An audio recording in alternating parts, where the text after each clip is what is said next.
Okay, folks, as the title mentions, this is going to be a seafood boil mix. We're only going to do shrimp today, but you can use this for shrimp, crab, sausage, corn, whatever seafood you like. Again, this is just the mix slash the batter that we're going to use to do our shrimp. Starting from left to right, we have the Zatarain's Pro Boil. We're going to use a little bit of that. Then bay leaves, 2 or 3 bay leaves. Then some Worcestershire sauce, if I said that correctly. Then some Old Bay seasoning. And my favorite, and or whatever your favorite is, the Crystal Louisiana hot sauce. And then a little bit of garlic powder. And you don't have to add this, but I like it really spicy. So the, I think it's Walker and Sons Slap Ya Mama hot spice. And then lastly, about 2-3 tablespoons of butter. So what we'll do is, here's the ingredients. Next we'll look at preparing the seafood slash shrimp. That's all I'm using. And then we'll look at adding the ingredients to boiling water and then actually cooking the shrimp. What we have here are some deveined shrimp. Whether they're white, brown really is irrelevant or per your taste. But the deveining is when they cut that vein out. It actually, they call it AKA easy peel. And as you'll see when we boil these, they open up almost like butterflying a piece of chicken or pork, which really allows the seasoning to get in there really well. So I'm going to use these. You don't have to use deveined shrimp. You can use whole, again, non-deveined if you choose to, but I assure you the seasoning won't get down into the flesh as well. It's best if you can find deveined shrimp to do it or to use it. If not, take a little pair of scissors, cut down that little backside vein as you see in this video, and do it yourself. But it makes a world of difference as far as the taste and the seasoning that gets into the flesh of the shrimp. So that's what we're going to use today. Okay, folks, now we're going to add the ingredients. And what I like to do is to add all these ingredients and let it simmer 5-10 minutes. I want it all to mix very well, especially the dried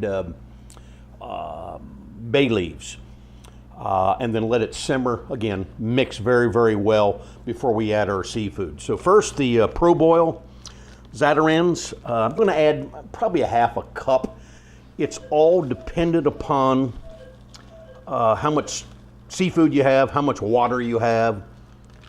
So just gauge it on that. It doesn't get any hotter as you add more. Keep that in mind. So, because the tendency is to overuse the seasoning, but it doesn't get any hotter. It just gets saltier, actually. So we'll start with that. Next, we'll do the Worcestershire sauce. Since I have, I don't know what I have in here, maybe 2-3 quarts of water. I'll probably just add a good tablespoon of Worcestershire sauce. Next, the garlic powder. Not a whole lot, just a little bit. Probably, I'll say half a teaspoon of garlic powder. Next is the Old Bay. Same thing. Probably maybe a teaspoon at most is all you need with that. The Crystal hot sauce, or whatever your favorite is. Add a few little dollops of that. Next are the bay leaves. I'm going to use about 3. That should work okay.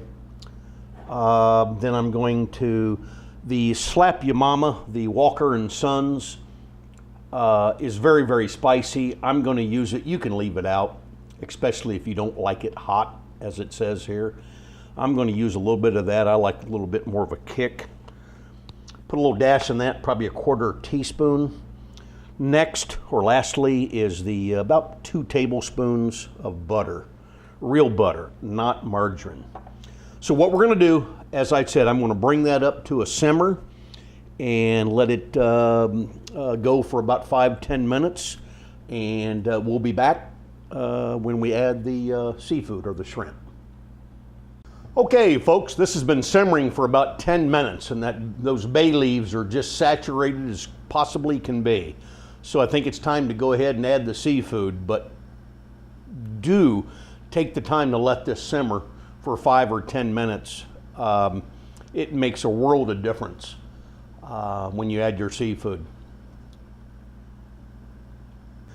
Okay, we're going to go ahead and add our shrimp right now. Add that in. In a second here, I'm going to stir it around a little bit. I have it on the highest heat. Once again, you try to let that shrimp get to room temperature. It helps a lot, to get that boil back quickly.